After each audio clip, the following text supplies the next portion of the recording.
Bonjour à tous, bienvenue sur ma nouvelle chaîne existentielle. Aujourd'hui, nous allons parler du choix. Comment faire des choix? Est-ce que je fais le bon choix? Est-ce que c'est un choix du cœur ou un choix de raison? Que disent mes choix de ma personnalité, de moi-même?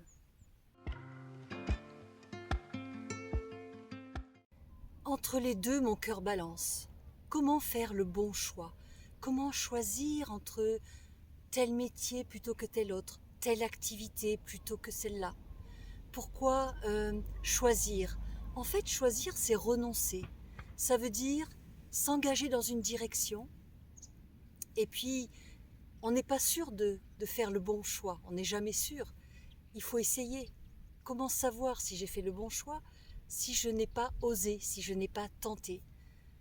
Je ne peux savoir si je suis dans la bonne direction que si déjà j'ai pris la direction. Faire le bon choix, c'est une question aussi de personnalité, d'assumer ses choix, d'être capable de prendre ses responsabilités et de dire, voilà, je dois trancher, je dois sélectionner quelque chose, on verra bien ce qui arrivera. À un moment donné, il faut prendre une décision. Et ce n'est pas une chose facile. Le fait d'avoir un problème pour faire des choix, ça peut venir aussi d'un manque de confiance en soi. Ne peut-être pas accorder vraiment de valeur à ce qu'on est capable de faire, à son talent, à son potentiel, à ses capacités. Quelquefois, voilà, on est très attiré par quelque chose et puis on se dit oui, mais est-ce que je vais être capable? Est-ce que je vais être à la hauteur? Est-ce que c'est vraiment quelque chose qui me correspond? Est-ce que je vais avoir les épaules? Donc ça peut être aussi un manque de confiance en soi. On a vraiment vraiment envie d'y aller, mais il faudrait travailler un petit peu plus l'estime de soi pour se dire oui, je peux le faire. J'en ai envie, je vais me donner les moyens, je peux le faire. Pas toujours choisir la facilité, essayer quelquefois de se challenger un petit peu parce que on peut aller plus loin, faire des choses plus grandes aussi. Donc la facilité, c'est de dire oui, oui, bon, ça, pas de problème, je suis capable de le faire, je vais aller plutôt vers ça, je suis sûre de ne pas me tromper, ça va être plus facile. Mais est-ce que ça va être vraiment vibrant, intéressant? Est-ce que c'est ce qui vraiment vous a attiré, ce qui vous a donné envie? C'est peut-être plus ennuyeux, plus facile mais plus ennuyeux. Peut-être que l'autre chemin est un défi, l'autre choix fait peur, mais quelque part, il va vous transcender.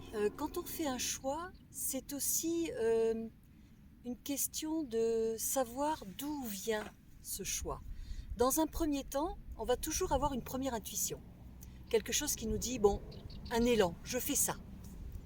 Et puis ensuite, en deuxième ligne, vient la réflexion. Alors là, ce n'est plus un choix du cœur, un élan du cœur, un premier jet qui vous a donné une envie, mais c'est plutôt une réflexion qui vient après, qui vous dit oui, mais est-ce que c'est pas trop dangereux si je fais ça?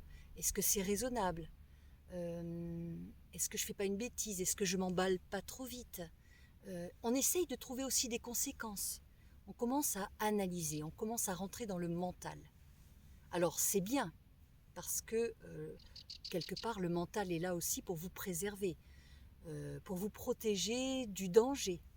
Parce que c'est bien d'avoir des impulsions, des pulsions, mais il faut aussi être conscient quelque part des conséquences de ces choix. Donc on ne peut pas tout mesurer, mais on peut déjà avoir un aperçu en prenant un peu de temps pour la réflexion de ce que peut donner ce choix.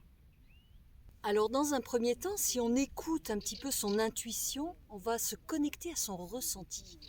Se dire par exemple, voilà, bon, j'ai l'envie de faire ça.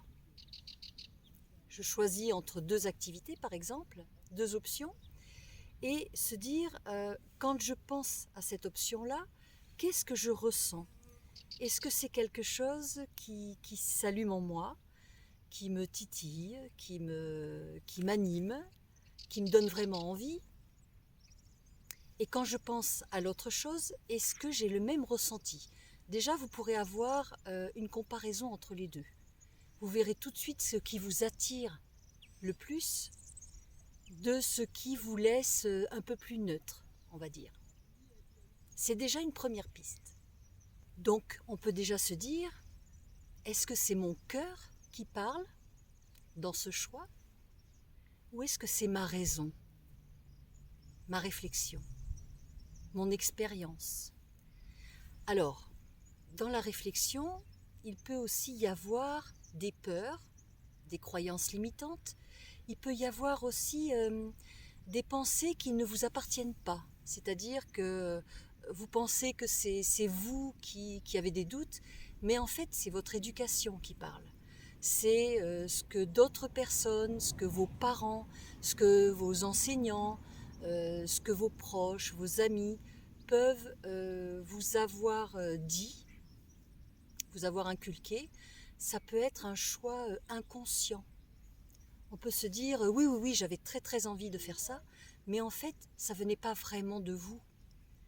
Alors dites-vous, est-ce que c'est vraiment quelque chose que j'ai au plus profond de moi, ou alors est-ce que je fais ça par rapport à ce qu'en disent les autres, à ce que les autres vont penser, à l'image que je vais projeter, l'image que je vais donner de moi? Est-ce que c'est parce que j'ai envie de ressembler à quelqu'un? Est-ce que j'ai envie de copier un mode de vie? Est-ce que c'est parce que j'ai envie d'avoir une meilleure image de moi? Et en fait, je vais faire un choix qui ne me correspond pas vraiment, qui correspond à un idéal, un rêve, une projection de moi. Mais est-ce que finalement ce choix, c'est vraiment moi, ce qui me correspond à moi? C'est bien, je pense, d'avoir donc une impulsion, une envie, mais de se laisser un petit temps quand même pour le digérer. On dit toujours la nuit porte conseil. Donc quand vous avez vraiment un choix important à faire, laissez-vous au moins une nuit, une journée pour décanter un petit peu. Pour savoir si le lendemain matin, c'est un choix qui vous animera toujours, ou bien si finalement c'était pas si judicieux que ça. Alors, le fait de laisser du temps, ça peut aussi laisser la porte ouverte à des craintes, à des peurs, à des angoisses.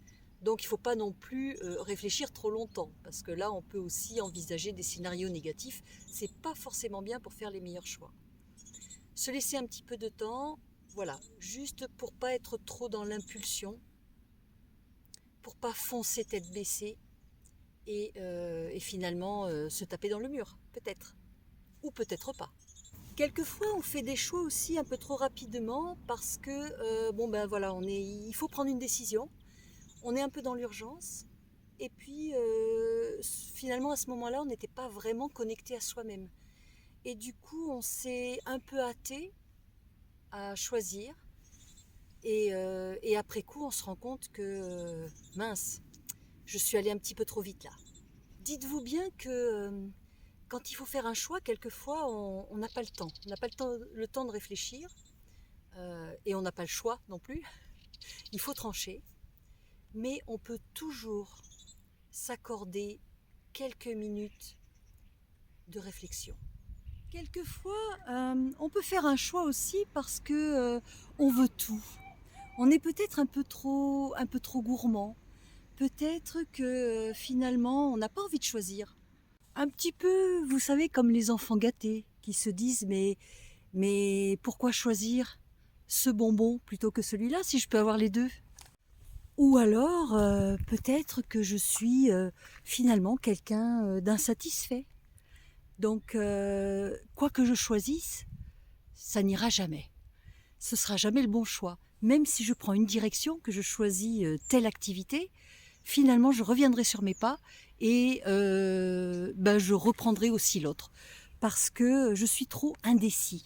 Alors ça peut venir aussi d'un caractère, d'un tempérament, difficulté à faire des choix, parce que ben voilà, on revient toujours à la même chose, hein, la peur de se tromper, et puis on a envie de tout.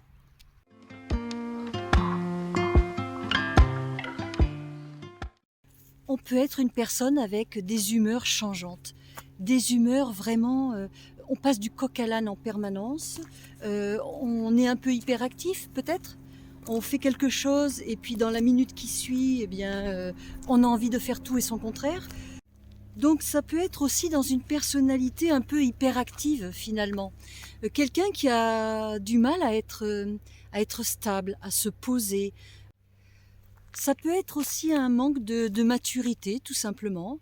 Ne pas avoir appris dans sa jeunesse à, à contrôler un petit peu ses pulsions.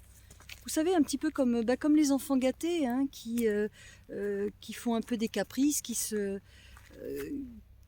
mettent un petit peu dans des états colériques quand ils n'arrivent pas à avoir tout ce qu'ils veulent. Donc vous le voyez, la question de faire des choix, ce n'est pas une question anodine, parce que des choix, on en fait tous les jours. Du matin où on se lève jusqu'au soir où on se couche. Alors il y a des degrés dans les choix. Il y en a qui sont plus ou moins difficiles, importants, qui peuvent être même cruciales dans la vie. Ça peut avoir des conséquences énormes. Et puis il y a les petits choix du quotidien. Est-ce que je mets les assiettes rouges ou les assiettes vertes ? Est-ce que je mets mon pull violet ou bien est-ce que je mets ma chemise orange ? Voilà, tout ça c'est des choix. Alors si on prend par exemple le choix vestimentaire, puisqu'on en parle, le choix vestimentaire, au départ vous êtes attiré par exemple vers la chemise orange. Pourquoi ? Parce que ça part du cœur, ça part d'une énergie, d'une vibration.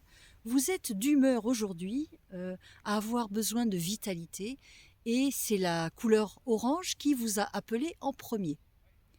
Et puis en balayant comme ça votre garde-robe, finalement vous avez regardé aussi les pulls et vous vous êtes dit « Ah, et puis finalement, pourquoi pas le pull vert ?»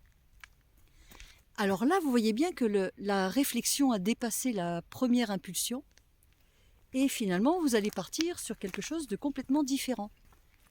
Donc vous n'êtes plus à ce moment-là vraiment connecté à votre premier ressenti, mais plutôt à une autre pensée. Peut-être que ce pull vert me donnera un meilleur teint avec les autres. Peut-être que selon la météo, finalement, j'aurai plus chaud avec ça. Peut-être que, vous voyez, il y a tout un tas de choses qui vont entrer en ligne de compte, qui n'avaient pas été envisagées au départ, dans votre premier choix du cœur, dans votre première impulsion, et ça change tout. Un autre exemple, par exemple, qui m'est arrivé aujourd'hui, votre conjoint vous dit voilà, j'irai bien me promener aujourd'hui, il fait beau et tout, il fait bon, on va se promener en bord de mer. Donc moi, ma première réaction, ça a été j'ai pas envie, je le sens pas, je sais pas, je trouve que non, la journée n'est pas adaptée, finalement il fait beau mais il fait quand même froid. Je sais pas, ma première intuition, ça a été de dire non. Ça me dit rien. Et puis, bien sûr, après, finalement, on se dit, bon, peut-être que ça aurait pu être sympa. C'est vrai qu'il y a quand même du soleil, en s'habillant bien, il fera pas si froid que ça. Et puis, ça nous aurait changé un petit peu, ça nous aurait fait prendre l'air. Voilà. Et puis, finalement, au fur et à mesure que les heures passent, eh bien, je me rends compte que ma première impression, mon premier choix était le bon. Parce que il a fait certes bien soleil au moment de la prise de décision, mais finalement, une heure après, le ciel s'est complètement assombri et complètement nuageux. Voilà, et finalement, ça me conforte dans mon choix de dire non, aujourd'hui, je le sens pas, j'ai pas envie. Un autre jour peut-être.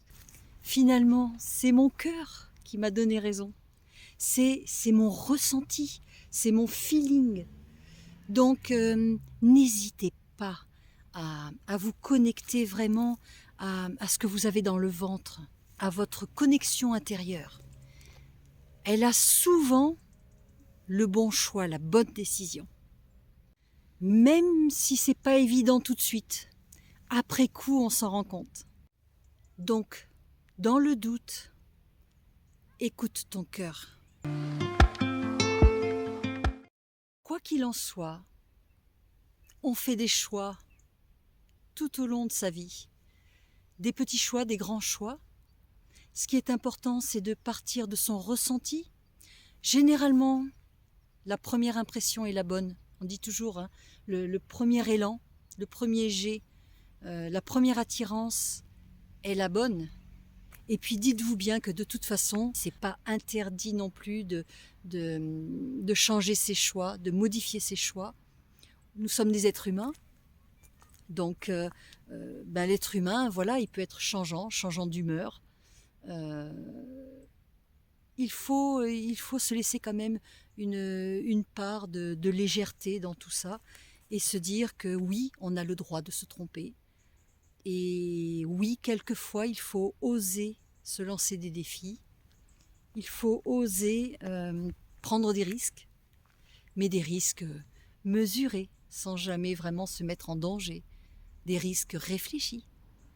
Voilà, donc je vous laisse méditer là-dessus. C'était la question existentielle du jour.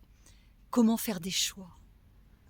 Je vous dis à très bientôt en vidéo.